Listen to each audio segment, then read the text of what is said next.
it's failure to act often that's the most catastrophic. You know, I mean, it's to not do the right thing when the situation presents itself, and it's very specific.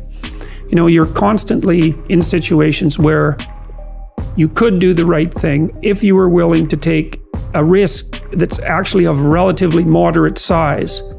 And you know that you could take the risk, and you know that you should take the risk, and you don't. And that happens to people all the time. And then what happens is the thing that they didn't oppose grows a little bit, and they shrink a little bit. And that starts a loop. Psychologists have been, not all psychologists obviously, but the psychological profession is neck deep in this pathology, has been beating the self-esteem drum for 50 years. Oh no, you're okay, you should feel good about yourself. Like, you're fine the way you are. It's like you think, well, that's a calming message for people. It's like, no, it's not. It's not at all. And I watch my audiences, it's like, it's full of people in the audience who think, I'm suffering a lot more than I think is tenable. A whole bunch of it's my fault. My life is not in the order it should be. I know I'm doing 50 things wrong. It's like, what the hell's wrong with me? What's wrong with the people around me? This is really serious. And some, well-meaning person comes up and says, you're okay just the way you are. It's like, no one wants that message. It's like, no, I'm not okay the way I am.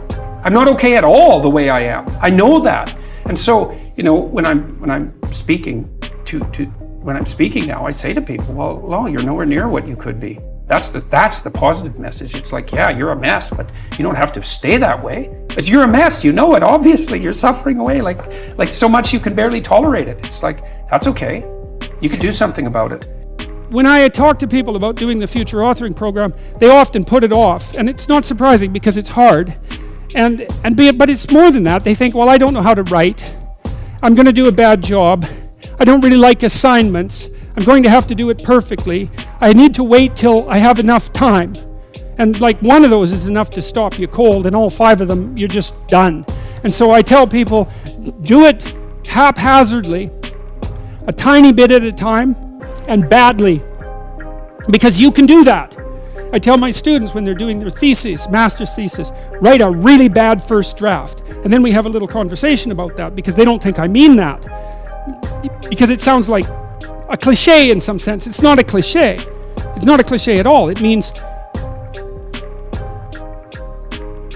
you're a terrible writer, but if someone put a gun to your head and said, you have to have your 100-page thesis done by next Monday, or I'll shoot you, but I don't care how terrible it is, you would sit down and write it. And the thing is, then you have it, right? Then you have something, and then you can fix it. You can iterate and fix it. That bad first draft, that's the most valuable thing, and so that's what you need. You need a bad first draft of yourself. One of the main reasons that people don't get what they want is because they don't actually figure out what it is. And the probability that you're going to get what would be good for you, let's say, which would even be better than what you want, right? Because, you might be wrong about what you want easily, but maybe you could get what would really be good for you. Well, why don't you? Well, because you don't try. You don't think, okay, here's what I would like if I could have it. And I don't mean in a way that you manipulate the world to force it to deliver you goods for status or something like that. That isn't what I mean. I mean something like, imagine that you were taking care of yourself like you were someone you actually cared for. And then you thought, okay, I'm caring for this person. I would like things to go as well for them as possible. What would their life have to be like in order for that to be the case? Well, people don't do that. They don't sit down and think, all right, let's figure it out. You've got a life. It's hard, obviously. It's like 3 years from now, you can have what you need. You got to be careful about it. You can't have everything. You can have what would be good for you, but you have to figure out what it is, and then you have to aim at it. Well, my experience with people has been if they figure out what it is that would be good for them, and then they aim at it, then they get it.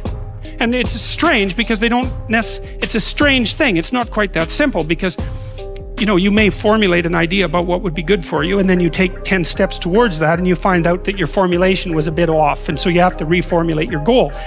So you're kind of going like this as you move towards the goal. But a huge part of the reason that people fail is because they don't ever set up the criteria for success. And so since success is a very narrow line and very unlikely, the probability that you're going to stumble on it randomly is 0. And so there's a proposition here, and the proposition is, if you actually want something, you can have it.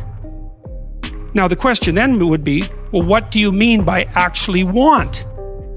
And the answer is that you reorient your life in every possible way to make the probability that that will occur as certain as possible. And that's a sacrificial idea, right? It's like, you don't get everything. Obviously.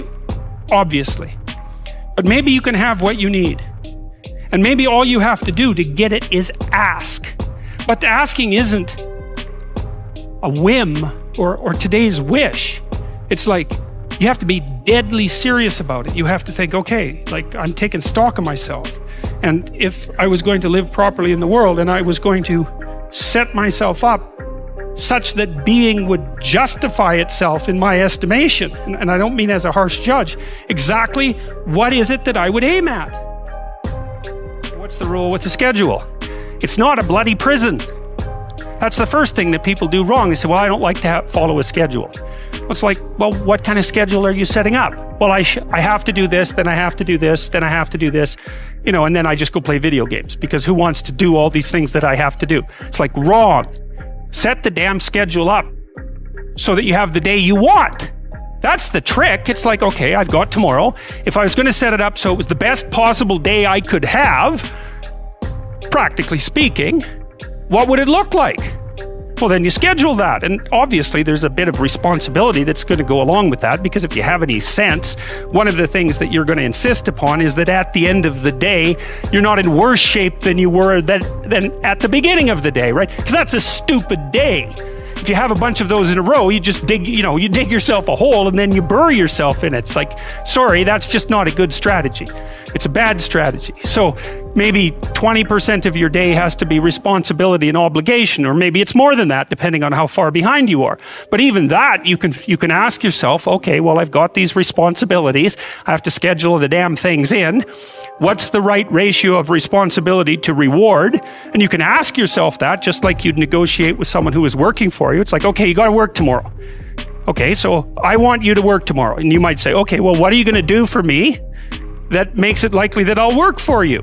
Well, you could ask yourself that, So maybe you do an hour of responsibility and then you play a video game for 15 minutes. I don't know, whatever turns your crank, man. But, you have to negotiate with yourself and not tyrannize yourself. Like you're negotiating with someone that you care for, that you would like to be productive and have a good life. And that's how you make the schedule. It's like, and then you look at the day and you think, well, if I had that day, that'd be good. Great. And you're useless and horrible, so you'll probably only hit it with about 70% accuracy, but that beats the hell out of 0, right? And if you hit it even with 50% accuracy, another rule is, well, aim for 51% the next week, or 50.5% for God's sake, or because you're going to hit that position where things start to loop back positively and spiral you upward.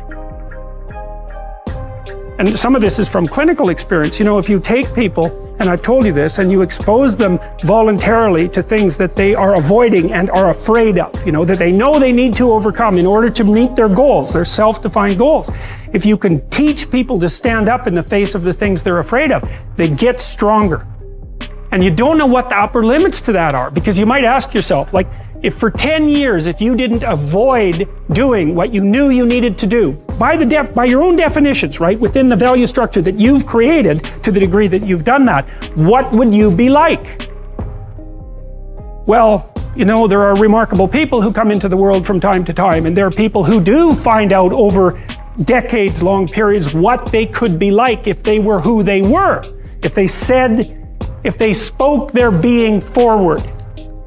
And they get stronger and stronger and stronger, and we don't know the limits to that. We do not know the limits to that. And so you could say, well, in part, perhaps the reason that you're suffering unbearably can be left at your feet, because you're not everything you could be, and you know it. And of course, that's a terrible thing to admit, and it's a terrible thing to consider, but there's real promise in it, right? Because it means that perhaps there's another way that you could look at the world, and another way that you could act in the world, so what it would reflect back to you would be much better than what it reflects back to you now. do not cast pearls before swine. And what that means is that if people are not listening to you, stop talking to them. And that is the best piece of advice that I can give you. And what happens is that if you stop talking to people who aren't listening to you and start watching them instead, they will tell you what they're up to. But so if you have things to say them, but you find people that will listen, talk to them. The ones who aren't listening, pull back. Because you're devaluing what you have to say by offering it to an audience that does nothing but reject it. And that's a good guideline to life in general. You have to treat yourself like you matter. Because if you don't, then you don't take care of yourself and you become vengeful and cruel. And you take it out on people around you, and you're not a positive force. None of that's good. So you suffer more, and so does everyone around you. And there's a malevolence that enters into it. None of that's good. So that's what happens if you don't treat yourself like you matter. And then, well, what happens if you don't treat other people like they matter? Well, you lie to them, you cheat them, you steal, you enter into impulsive relationships with them. They can't trust you. That doesn't go anywhere. They don't like you. You end up alone at best, and maybe like incarcerated at worst. Like that doesn't work. And so you watch the people around you who thrive, regardless of what they say. They act out the proposition that everyone matters. And then you have a functional society. And I think, okay, well, if when you act out the proposition that everyone matters, you have a functional society, maybe that's evidence that that proposition is true. It's like, I think it's true.